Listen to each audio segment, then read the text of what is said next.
This is Hannibal here from thehannibaltv.com coming at you with my weekly review of the points I find interesting in Dave Meltzer's Wrestling Observer newsletter.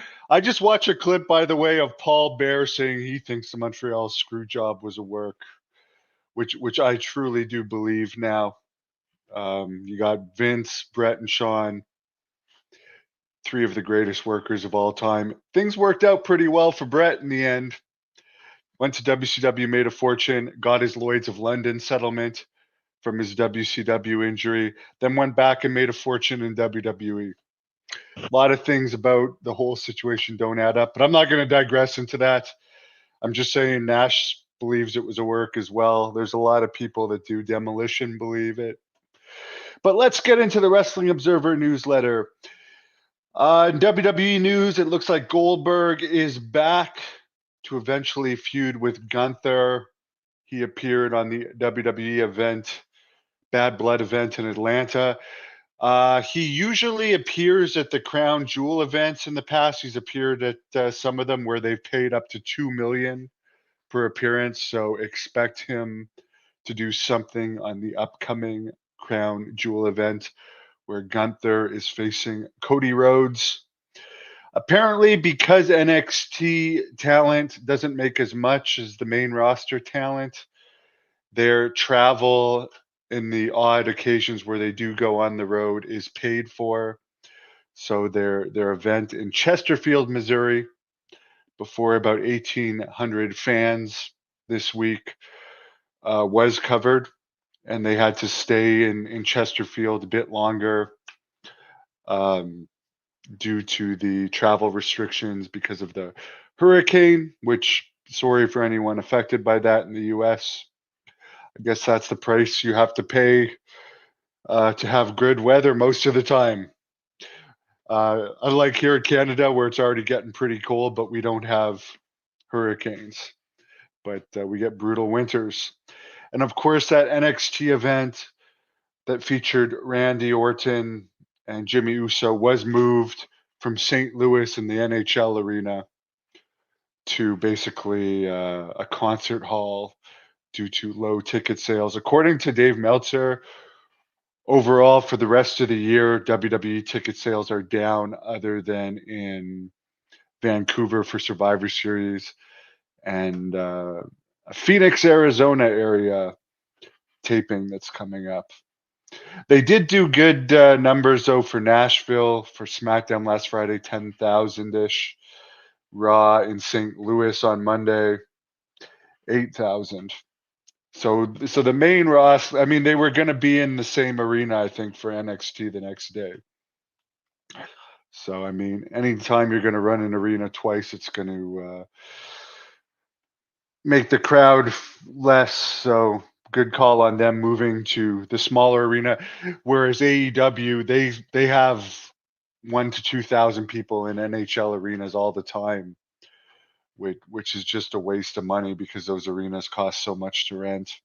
And it actually costs money to pay these people to tarp the arenas too. Janelle Grant got her name in the news again this week by publicly asking Nick Khan, Paul Levesque, and Ari Emanuel to drop the non-disclosure agreements related to other Vince McMahon settlements. Don't expect that to happen, since the whole point of non-disclosure agreements is so people don't talk about it, and they obviously paid those people off for a reason. Of course, rather than just file this stuff, Janelle Grant, we can only imagine through her publicity firm that she's hired, put this out in the news because she likes to get in the news for everything she does. Both Braun Strowman and AJ Styles were injured this week. Rhea Ripley has signed a new 5-year deal with WWE. They're trying to lock everyone up right now.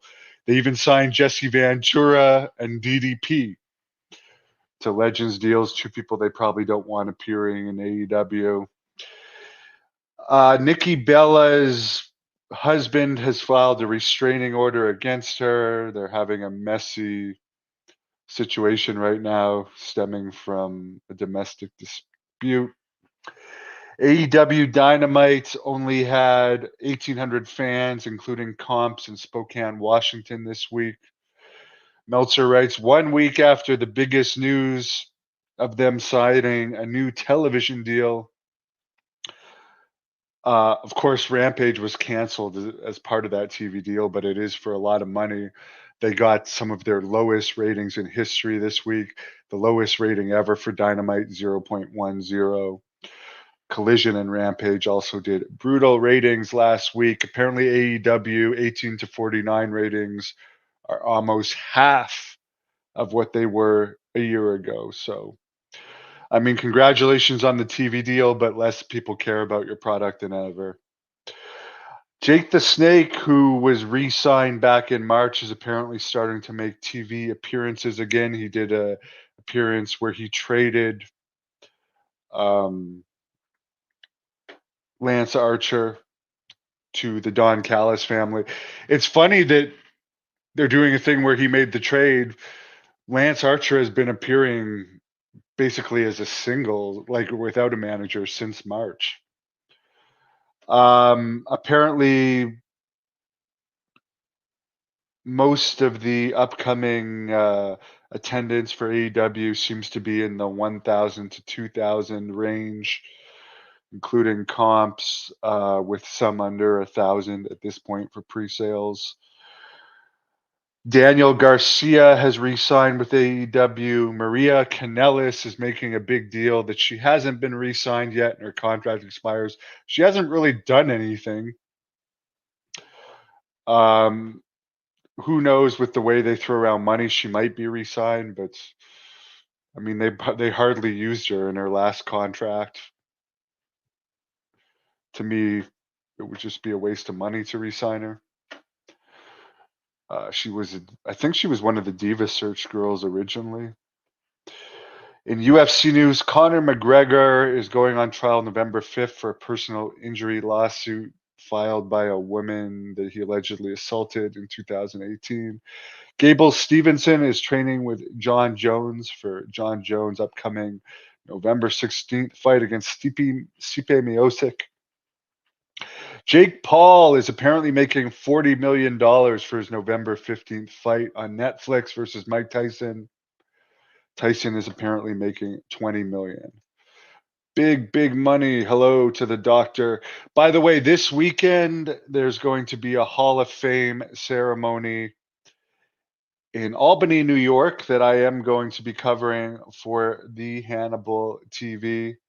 Some of the inductees this year are going to be El Santo, Kurt Angle, Dusty Rhodes, Jack Briscoe, Harley Race, Bill Apter, and Mario Savaldi. So I'm really looking forward to covering that. I will be doing a full shoot interview with Tony Atlas, who's going to be around for that.